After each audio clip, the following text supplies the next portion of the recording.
ಎಲ್ಲರಿಗೂ ಕಥಾ ಕನಜ ಯೂಟ್ಯೂಬ್ ಚಾನಲ್ಗೆ ಆತ್ಮೀಯವಾದ ಸ್ವಾಗತ. ಇವತ್ತು ನಾನು ಸರ್ವಮಂಗಳ ಮಾಂಗಲ್ಯ ಕಥೆಯ 77ನೇ ಎಪಿಸೋಡ್ನ ಜೊತೆ ನಿಮ್ಮ ಮುಂದೆ ಬಂದಿದ್ದೇನೆ.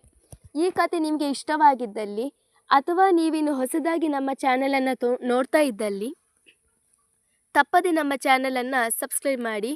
ಹಾಗೆ ಕಥೆಯ ಬಗ್ಗೆ ನಿಮ್ಮ ಅನಿಸಿಕೆಗಳನ್ನು ಕಮೆಂಟ್ ಸೆಕ್ಷನ್ನಲ್ಲಿ ತಿಳಿಸಿ. ಹರೀಶ್ ಮದುವೆಗೆ ಒಪ್ಪಿಗೆ ನೀಡಿದ ವಿಷಯವನ್ನು ಅದಾಗಲೇ ರೀಮಾಳ ಬಳಿ ಹೇಳಿದ್ದಳು ಧಾರಿಣಿ. ಅವಳ ಮಾತು ಕೇಳಿ ರೀಮಾಳ ಮನಸ್ಸು ಹೂವಾಯಿತು. ಆದರೆ ಮರುಕ್ಷಣವೇ ಅವಳ ಮುಖ ಬಾಡಿತು.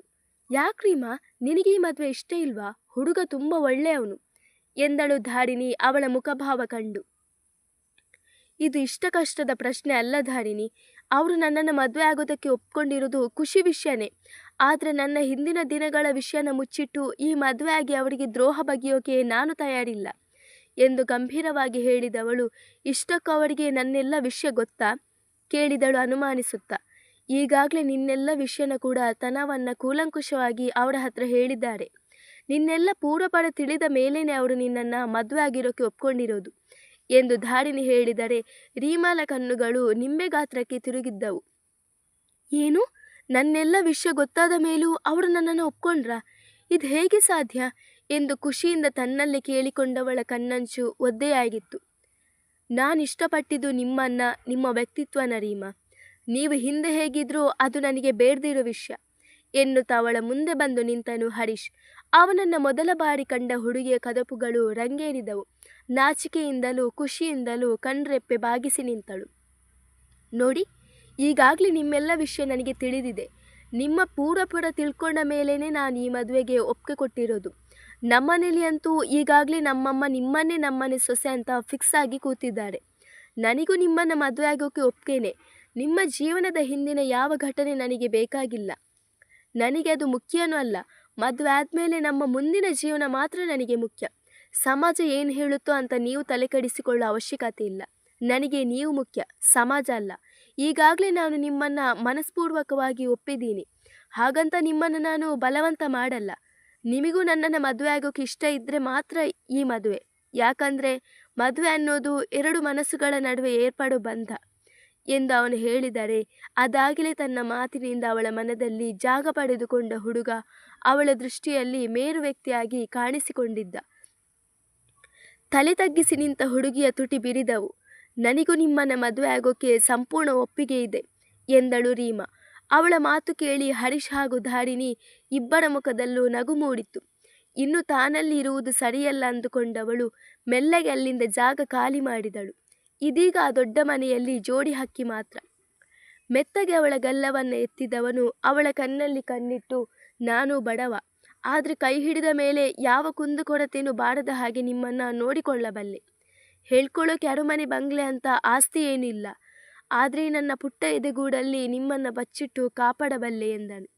ಅವನ ಮಾತು ಕೇಳಿ ಅವಳಿಗೆ ನಗು ಬಂದು ಬಿಟ್ಟಿತ್ತು. ನಾಚಿಕೆಯಿಂದ ನೀರಾದ ಹುಡುಗಿ ಅವನೆದೆಗೆ ಒರಗಿದರೆ ಅವಳನ್ನು ಬಳಸಿ ನಿಂತವನ ಮನಸ್ಸು ಹೂವಾಗಿತ್ತು. ಕೊನೆಗೂ ರೀಮಾ ಹಾಗೂ ಹರೀಶ್ನ ಮದುವೆಯ ದಿನ ಬಂದು ಬಿಟ್ಟಿತ್ತು. ಮದುವೆಯ ಸಂಪೂರ್ಣ ಖರ್ಚು ವೆಚ್ಚಗಳನ್ನು ರಾಮ್ ಹಾಗೂ ಶ್ಯಾಮ್ರವರು ಭರಿಸಿದರೆ ಮದುವೆಯ ಎಲ್ಲ ಜವಾಬ್ದಾರಿಯನ್ನು ಪಾರ್ಥತನ ಹಾಗೂ ಪ್ರಣವ್ ಹೊತ್ತುಕೊಂಡಿದ್ದರು. ಮಾತಿನ ಪ್ರಕಾರವೇ ಅವಳ ಮದುವೆಯನ್ನು ಐಷಾರಾಮಿ ಮಂಟಪವೊಂದರಲ್ಲಿ ಏರ್ಪಾಡು ಮಾಡಿದರು. ಎತ್ತ ನೋಡಿದರತ್ತ ಕಣ್ಣು ಕುಕ್ಕುವ ಅಲಂಕಾರ. ಮದುವೆಯಲ್ಲಿ ಸಣ್ಣ ಕುಂದುಕೊರತೆಯೂ ಬಾರದಂತೆ ಎಚ್ಚರ ವಹಿಸಲು ನೀಲ ಹಾಗೂ ಮೇಘರವರಿಗೆ ಮೊದಲೇ ಹೇಳಿದ್ದರು ರಾಮ್. ಸಭಿಕರೆಲ್ಲರೂ ಅದಾಗಲೇ ಮದುವೆ ಮಂಟಪದಲ್ಲಿ ಜಮಾಯಿಸಿದ್ದರು. ಯಾರೊಬ್ಬರನ್ನು ಬಿಡದೆ ತನ್ನ ಪರಿಚಯಸ್ಥರನ್ನು, ನೆಂಟರಿಷ್ಟರನ್ನು, ಬಂಧು ಬಳಗ ಎಲ್ಲರನ್ನೂ ಮದುವೆಗೆ ಆಹ್ವಾನಿಸಿದ್ದರು. ಬಂದವರೆಲ್ಲರ ಕಣ್ಣು ಕುಕ್ಕುವಂತೆ ಮಾಡಲಾಗಿತ್ತು ಮದುವೆ ಮಂಟಪ. ಒಟ್ಟಿನಲ್ಲಿ ಅವಳಿಗೆ ತನಗೆ ಯಾರೂ ಇಲ್ಲ ಎಂಬ ಭಾವ ಬಾರದಂತೆ ಲಕ್ಷ್ಯ ವಹಿಸಿದ್ದರು. ಮಹಿಳಾ ಮನೆಗಳೆಲ್ಲ ಸೇರಿ ಮದುಮಗಳನ್ನು ಸಜ್ಜುಗೊಳಿಸುತ್ತಿದ್ದರು. ಭ್ರಮ ಹಾಗೂ ಗಮ್ಯಳ ಹಾಸ್ಯ ಮಾತಿನ ಚಟಪಟಿಯಿಂದ ನಾಚಿ ಕೆಂಪಾಗಿ ಹೋಗಿದ್ದಳು ರೀಮಾ. ಇವತ್ತು ರಾತ್ರಿ ಪೂರ ಜಾಗರಣೆಯಂತಲ್ವ ಗಮ್ಯಕ್ಕ? ಹೂ ಮುಡಿಸುತ್ತಿದ್ದ ಭ್ರಮ ಕಣ್ಣು ಹೊಡೆದು ಹೇಳಿದರೆ, ಹೌದೌದು ಭ್ರಮ, ಇವತ್ತು ರಾತ್ರಿ ಮಾತ್ರ ಅಲ್ಲ, ಇನ್ನೊಂದು ವಾರ ಪೂರ್ತಿ ಜಾಗರಣೆನೇ. ಪಾಪ ನಮ್ಮ ರೀಮಾ. ಅದಕ್ಕೆ ಪುಷ್ಟಿ ನೀಡುವಂತೆ ಗಮ್ಯ ಹೇಳಿದರೆ ರೀಮಾ ನಾಚಿಕೆಯ ಮುದ್ದೆಯಾಗಿ ಹೋದಳು. ಅವರಿಬ್ಬರು ತಮ್ಮ ಪಾಡಿಗೆ ತಾವು ಹಾಸ್ಯ ಚಟಾಕಿ ಹಾರಿಸಿ ನಕ್ಕರೆ ಅವರ ನಗುವಿನ ಸದ್ದು ಧಾರಿಣಿಯ ಕಿವಿಗೂ ಬಿದ್ದಿತ್ತು. ಹಣೆಚಚ್ಚಿ ನಸುನಕ್ಕು ಒಳಬಂದವಳಿಗೆ ರೀಮಳ ಸ್ಥಿತಿ ಕಂಡು ಅಯ್ಯೋ ಎನಿಸಿತ್ತು. ಸಾಕು ಸುಮ್ಮನಿರಿ, ಅದೆಷ್ಟು ಅಂತ ಅವಳ ಕಾಲು ಎಳಿತೀರಾ? ಪಾಪ ನಮ್ಮ ಹುಡುಗಿ, ನೋಡಿ ಅವಳ ಮುಖ ಎಷ್ಟು ಕೆಂಪಗಾಗಿದೆ ಅಂತ. ಧಾರಿಣಿ ಹೇಳಿದವರೇ, ಹೌದು ಹೌದು, ರೀಮಕ್ಕ ಫುಲ್ ಬ್ಲಷಿಂಗ್ ಎಂದಳು ಕಿಸಕ್ಕನೆ ನಕ್ಕು ಭ್ರಮ. ನೋಡು ಧಾರಿಣಿ, ಇವರಿಬ್ಬರನ್ನ ಆಗ್ಲಿಂದ ಶುರು ಹಚ್ಕೊಂಡಿದ್ದಾರೆ ನನ್ನ ಕಾಲು ಎಳೆಯೋಕೆ. ಅದರಲ್ಲೂ ಈ ಭ್ರಮ ಅಂತೂ ಉಫ್, ಪಾಪ ಪಾರ್ಥ, ಅದು ಹೇಗೆ ಅವಳನ್ನು ತಡ್ಕೊಂಡಿದ್ದಾನು ಇಷ್ಟು ದಿನ ಎಂದು ಭ್ರಮಳ ಬುಡಕ್ಕೆ ತಂದಿಟ್ಟಳು ರೀಮಾ. ಸರಿಯಾಗಿ ಹೇಳ್ದೆ ರೀಮಾ, ಇಷ್ಟು ದಿನದಲ್ಲಿ ನೀನೊಬ್ಳೆ ನೋಡು ಈ ಬಡಪಾಯಿ ಕಷ್ಟನ ಅರ್ಥ ಮಾಡ್ಕೊಂಡಿರೋದು ಎಂದು ಸುರುತ್ತ ಒಳಬಂದನು ಪಾರ್ಥ. ಅವನ ಮಾತು ಕೇಳಿ ಧಾರಿಣಿ ಗಮ್ಯ ರೀಮಾ ಒಬ್ಬರ ಮುಖ ಒಬ್ಬರು ಕಂಡು ನಕ್ಕರೆ ಭ್ರಮಳ ಮುಖ ಗಡಿಗೆ ಗಾತ್ರವಾಗಿತ್ತು. ನಿಮಗೆ ಹುಡುಗಿಯರ ಕೋಣೆಯಲ್ಲಿ ಎಂಥ ಕೆಲಸ? ನಾಚಿಕೆ ಆಗುದಿಲ್ವ ಹೀಗೆ ಗೋಣ ನುಗ್ಗಿದ ಹಾಗೆ ನುಗ್ಲಿಕ್ಕೆ? ಕೇಳಿದಳು ಗಂಡನನ್ನೇ ದುಡುಗುಟ್ಟಿ. ಕೇಳಿದ್ರಾ ಇವಳಾಡೋ ಮಾತನ್ನ? ಗಂಡ ಅನ್ನೋ ಮರ್ಯಾದೆಯನ್ನು ಕೊಡದೆ ಹೇಗೆ ಮಾತಾಡ್ತಾಳೆ ನೋಡಿ ಎಂದು ಅವನ ಅಳುಮುಖ ಹೊತ್ತು ನಾಟಕವಾಡಿದರೆ, ಸಾಕು ಸಾಕು, ಇದು ಸ್ವಲ್ಪ ಜಾಸ್ತಿ ಆಯಿತು, ಸುಮ್ಮನೆ ಇಲ್ಲಿಂದ ಹೋಗಿ, ಇಲ್ಲಾಂದ್ರೆ ನಾನು ಎಂತ ಮಾಡ್ತೀನೋ ನನಗೇ ಗೊತ್ತಿಲ್ಲ ಎಂದಳು ಮುನಿಸಿನಿಂದ. ಅವಳ ಮಾತು ಕೇಳಿ ರೀಮಾ ಹಾಗೂ ಧಾರಿಣಿಗೆ ನಗು ಉಮ್ಮಳಿಸಿ ಬಂದಿತ್ತು. ತಮ್ಮನನ್ನ ಜುಟ್ಟಿನಲ್ಲಿ ಹಿಡಿದು ಕುಣಿಸುವ ಹುಡುಗಿಯೇ ಗಂಟು ಬಿದ್ದಿದ್ದಾಳೆ ಎಂದು ಗಮ್ಯಾಳವಳ ಮನಸ್ಸು ನುಡಿಯಿತು. ಸರಿ, ಬೇಗ ಮದುವೆ ಹುಡುಗಿನ ಕರ್ಕೊಂಡು ಬನ್ನಿ, ಇಲ್ಲಾಂದ್ರೆ ನಮ್ಮ ಹುಡುಗಿ ಮದುವೆಗೆ ಬಂದಿರೋ ಬೇರೆ ಯಾವುದಾದ್ರೂ ಹುಡುಗಿಗೆ ತಾಳಿ ಕಟ್ಟಿ ಬಿಡ್ತಾನೆ ಅಷ್ಟೇ ಎಂದ ಪಾರ್ಥ ಅಲ್ಲಿಂದ ಸರಿದು ಹೋದರೆ ಗಮ್ಯ ಕೂಡ ಅಲ್ಲಿಂದ ಸರಿದು ಹೋದಳು. ಹೊರಗಡೆ ನಿಂತು ಅಡ್ಡಾಡುತ್ತಿದ್ದ ತನ್ನವನ ಕಣ್ಣಿಗೆ ಕಡು ನೀಲಿ ಬಣ್ಣದ ರೇಷ್ಮೆ ಸೀರೆ ಉಟ್ಟು ಅವಸರದಿಂದ ಹೋಗುತ್ತಿದ್ದ ಗಮ್ಯ ಕಣ್ಣಿಗೆ ಬಿದ್ದಿದ್ದಳು. ತಕ್ಷಣ ಮರೆಯಲ್ಲಿ ನಿಂತು ಅವಳ ಕೈ ಹಿಡಿದು ತನ್ನತ್ತ ಎಳೆದುಕೊಂಡನು ಹುಡುಗ. ತನವ್, ಕೈ ಬಿಡು, ಅಮ್ಮ ಕರೀತಾ ಇದ್ದಾರೆ, ನಾನು ಹೋಗಬೇಕು ಎಂದವಳು ಅವಸರದಿಂದ ಹೋಗಲು ನೋಡಿದರೆ ಅವಳ ಕೈಯನ್ನು ಇನ್ನಷ್ಟು ಭದ್ರವಾಗಿ ಹಿಡಿದುಕೊಂಡವನು, ಅದ್ಯಾಕೆ ಒಳ್ಳೆ 6 ತಿಂಗಳಿಗೆ ಹುಟ್ಟಿದವಳ ಥರ ಆಡ್ತೀಯ? ಗಂಡ ಇಷ್ಟೊಂದು ಪ್ರೀತಿಯಿಂದ ಕರಿತಾ ಇದ್ರೆ ಅಮ್ಮ ಕರಿತಿದ್ದಾರೆ ಹೋಗ್ತೀನಿ ಅಂತಿದ್ದೀಯಲ್ಲ, ಯಾವ ಸೀಮೆ ಹೆಣ್ತಿನೇ ನೀನು ಎಂದವನು ಅವಳ ತುಟಿಯ ಮೇಲೆ ಮೋಹಕವಾಗಿ ಸ್ಪರ್ಶಿಸಿದರೆ ಅವನ ಕೈಯ ಮೇಲೆ ಒಂದು ಸಣ್ಣ ಪೆಟ್ಟು ಕೊಟ್ಟವಳು, ಸದಾಶಿವನಿಗೆ ಅದೇ ಧ್ಯಾನ ಅಂತೆ, ಹಾಗೆ ನೀನು ಎಂದು ಸಿಡಿ ಅವನಿಂದ ಬಿಡಿಸಿಕೊಂಡು ಹೋದರೆ ಅವಳು ಹೋದತ್ತಲೇ ಕೈ ಹಿಸುಕಿಕೊಂಡ ತನವು ಹಿಂದೆಲೆ ಕೆರೆದುಕೊಳ್ಳುತ್ತಾ ಸರಿದು ಹೋದನು. ತುಂಬ ಮುದ್ದಾಗಿ ಕಾಣಿಸ್ತಿದ್ಯೆ ಇವತ್ತು ಅವನೆಂದರೆ. ಹಾಗಾದ್ರೆ ಇಷ್ಟು ದಿನ ಚೆನ್ನಾಗಿ ಕಾಣ್ತಾ ಇರಲಿಲ್ವಾ ಕೇಳಿದಳು ಅವನನ್ನು ಕೆಣಕುವ ಸಲುವಾಗಿ. ಹೇ ಹಾಗಲ್ಲ, ಯಾವಾಗಲೂ ಕಾಣೋದಕ್ಕಿಂತ ಎಕ್ಸ್ಟ್ರಾಡಿನರಿಯಾಗಿ ಕಾಣಿಸ್ತಿದ್ದೀಯ ಅಂದೆ ಎಂದನು ಪ್ರಣವ್ ನಕ್ಕು.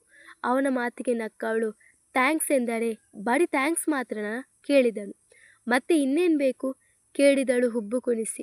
ಏನಾದರೂ ಸ್ವೀಟಾಗಿ ಎಂದವನು ನಕ್ಕು ಕೆನ್ನೆ ಸವರಿದರೆ, ಓ ಹಾಗಾ ಎಂದವಳೆ ಅವನ ಕೆನ್ನೆಯ ಮೇಲೊಂದು ಮುತ್ತು ಕೊಟ್ಟು ಕಣ್ಣು ಹೊಡೆದು ಅಲ್ಲಿಂದ ಸರಿದು ಹೋದರೆ ಪೆಚ್ಚಾಗಿ ಕೆನ್ನೆ ಹಿಡಿದುಕೊಂಡವನ ಕಣ್ಣುಗಳು ಊರಗಲವಾಗಿದ್ದವು. ಅದಾಗಲೇ ಮದುಮಗನನ್ನು ಹಸಿಮನೆಯ ಮೇಲೆ ಕೂರಿಸಿದ್ದರು. ಪುರೋಹಿತರು ಹೇಳುತ್ತಿದ್ದ ಮಂತ್ರವನ್ನು ಪಠಿಸುತ್ತಾ ಕೂತವನ ಪಕ್ಕ ಸರ್ವಾಲಂಕಾರ ಭೂಷಿತೆಯಾಗಿದ್ದ ರೀಮಾಳನ್ನು ಕರೆತಂದು ಕೂಡಿಸಿದರು. ಇಬ್ಬರ ನಡುವೆಯೂ ಪಡೆದೇ ಇದ್ದ ಕಾರಣ ಇಬ್ಬರಿಗೂ ಒಬ್ಬರ ಮುಖ ಒಬ್ಬರಿಗೆ ದರ್ಶನವಾಗಲಿಲ್ಲ.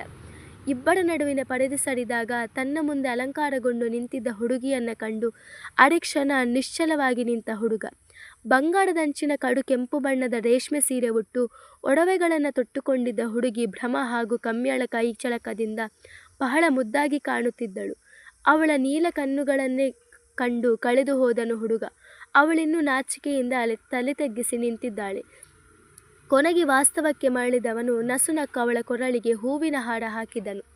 ಅಕ್ಷತೆ ಕಾಳಿನ ಸಿಂಚನದಲ್ಲಿ ಹಿರಿಯರ ಶುಭ ಹಾರೈಕೆಯಲ್ಲಿ ಮಂತ್ರೋಚ್ಚಾರದ ನಡುವೆ ಗಟ್ಟಿಮೇಳ ಮೊಳಗುವ ಜೊತೆಗೆ ಅವನ ಹೆಸರಿನ ಕರಿಮಣಿ ಅವಳ ಕೊರಳು ಸೇರಿತ್ತು. ಅವನು ಕೊರಳಿಗೆ 3 ಗಂಟು ಹಾಕುತ್ತಿದ್ದ ಹಾಗೆ ಕಣ್ಮುಚ್ಚಿ ಭದ್ರವಾಗಿ ಕೂತಿದ್ದ ಹುಡುಗಿಯ ಕಣ್ಣಿಂದ ಕಣ್ಣ ಹನಿಯೊಂದು ಜಾರಿ ಅಗ್ನಿಕುಂಡದ ಒಳಗೆ ಬಿದ್ದಿತ್ತು. ವೇಶ್ಯೆಯ ಮಗಳಾದ ತನಗೆ ಈ ಸಮಾಜದ ಅವಮಾನ ಅಪಮಾನವನ್ನೇ ಭರಿಸಿದ ತನ್ನ ಜೀವನದಲ್ಲೂ ಇಂತಹ ಒಂದು ಅಪೂರ್ವವಾದ ಗಳಿಗೆ ಬರುತ್ತದೆ ಎಂದು ಆಕೆ ಊಹೆಯೂ ಮಾಡಿರಲಿಲ್ಲ. ಎಲ್ಲ ಹೆಣ್ಣು ಮಕ್ಕಳ ಹಾಗೆ ತಾನು ಶಾಸ್ತ್ರೋಕ್ತವಾಗಿ ವಿವಾಹ ಆಗುತ್ತೇನೆ ಎಂದು ಆಕೆ ಕನಸಲ್ಲೂ ಕಲ್ಪನೆ ಮಾಡಿಕೊಂಡಿರಲಿಲ್ಲ. ಒಟ್ಟಿನಲ್ಲಿ ಕೊನೆಗೂ ಅವಳ ಜೀವನದಲ್ಲಿ ಒಳ್ಳೆಯ ದಿನಗಳು ಕ್ಷಣಗಣನೆ ಆರಂಭ